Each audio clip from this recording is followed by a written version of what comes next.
Here I have XIAOMI Redmi 9C, and today I'm going to show you how to take screenshot on this device. So first of all, what you have to do is to open the screen which you want to capture. For example, it could be settings list. And what you have to do next is to hold down combination power key and volume down for about a second or half a second to take screenshot. Let me show you one more time. Power key and volume down at the same time, and that's how you take screenshot. You can also take screenshot by going to the upper bar here, and here you have the button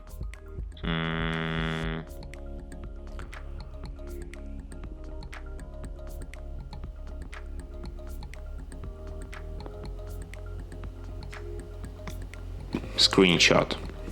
Here it is, and it works the same way. You can find your screenshot in gallery, in the screenshots album here, and from here you can share, edit or delete it. And that's it. Thanks for watching. If you find this tutorial useful, don't forget to hit that like button and subscribe to our channel.